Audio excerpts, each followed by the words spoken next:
Goosebumps, Series 2000, The Haunted Car, written by R.X. Stein. Chapter 12. I am evil. I read the words to Dad. What kind of stupid joke is that? He ground. Rain platted the car. A heavy dark wave washed over us. The car rocked under the weight of it. Dad let out cry. I heard a scraping sound and saw the wiper blades begin to slide over the windshield. Beyond the windshield, I could see the yellow blur of our headlights. I found it. Dad exclaimed, "Stupid control is on steering wheel shaft." The wiper slid slowly and then back. Clearly the glass window of a second before the rain covered it again. He waited for side of road for a while, listening to the steady roar of rain, watching the wipers push the water away. Finally, the rain slowed enough to see clearly. Dad shifted into drive and guided the car back onto road. "Some storm," he muttered as followed the curving road on hill toward the home. "Yes, some storm," I repeated, but I wasn't thinking about rain. I held the scrap of paper into my hands and stared down at it. The whole way back, "I am evil." What would someone write that? Why was it left in our glove compartment? My friends Alan and Steve dropped by the next night after dinner. I was in the room sketching the new car. I planned to design my own model of it and then build it. "But you 10 bugs, Mitchell is a drawing a car," I heard Alan say from out in the hall. "No bet," Steve replied. "That a sucker bet." They were always betting each other on everything. They burst into the room and laughed when they saw me 100 over my drawing.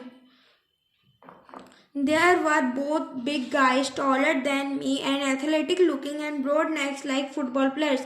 Alan has curly red hair and look a freakless. Mom says he looked like an all-American boy. Whatever that means.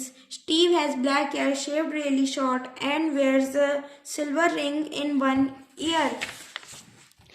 "What are you doing here, guys?" I asked, setting down my pen. "You are being talking non-stop about your awesome new car," Ellen replied. "So we came to check it out." Steve grinned. "You have the keys, Mitchell? We want to take us for a ride?" "Haha," I said, rolling my eyes. "You are a riot. You told us your dad let you drive." Steve insisted, picking up my car drawing and studying it. "Yeah, last summer, but that was way out in the desert in Arizona. There wasn't any another car around the 100 miles," I replied. He set the drawing back on the desk and pulled my arm. "Come on, show us the car." I led the way to the stairs. Of course, we bumped into Todd. When my friends come over, Todd always manages to be around. "Where are you going?" he demanded, blocking the stairway. "To Brazil," Alan joked. "Get out of the way, or I will miss our plane." "Take me with you," Todd insisted, crossing his square arms over his scrawny chest. "Why do you want to go Brazil?" Anel asked him. You are not going to Brazil. You are going to check out the new car," Todd replied. Okay, you can come," I signed. If I didn't agree, he can come anyway." I grabbed a jacket and we stepped outside. It was cool, cloudy night. The ground was still wet. The heavy rains the night before. Ellen and Steve ran past me to car parked near the bottom of driveway. Light from the street lamp poured over it, make the blue finish gleam. "Way cool," Ellen declared. Steve ran his hand over the hood, then bent down to exclaim, "The headlight cover it built." As the low, he commented, "Like a race car." "It sounds like a race car too." I told him it was a V8 that rolls when you floor the gas. "Cool," he murmured. He stood up. "Can we get inside?" "Yeah, why not?" I replied.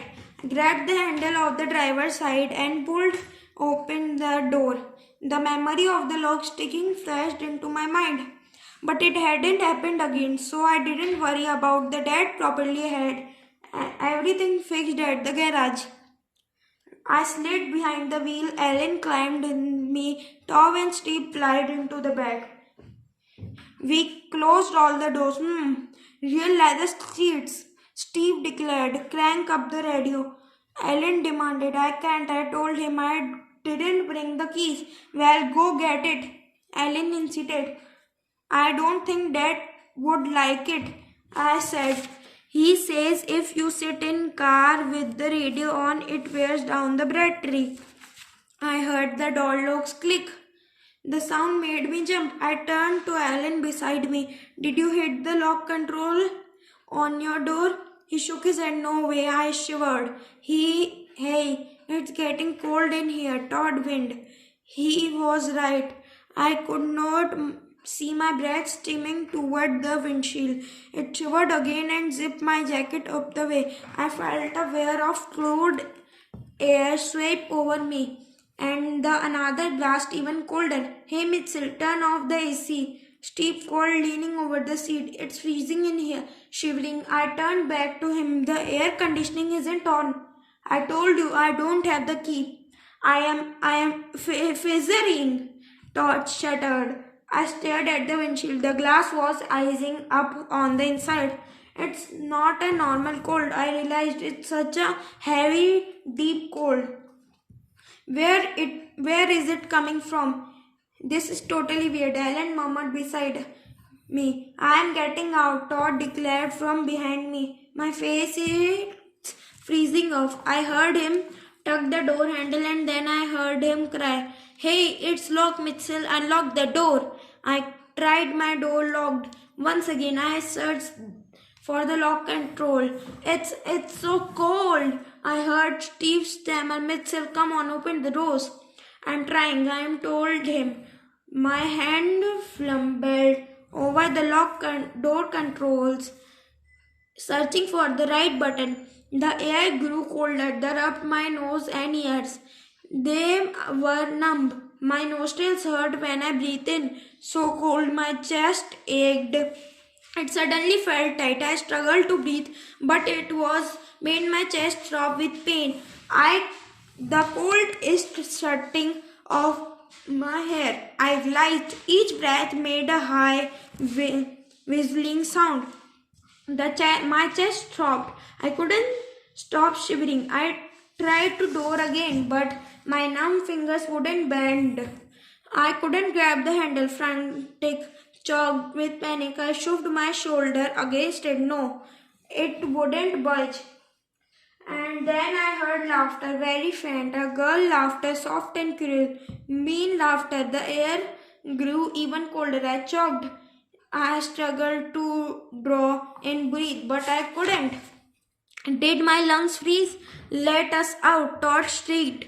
Let us out of here, Steve screamed. We were all pounding our doors and windows. Let us out. Somebody let us out.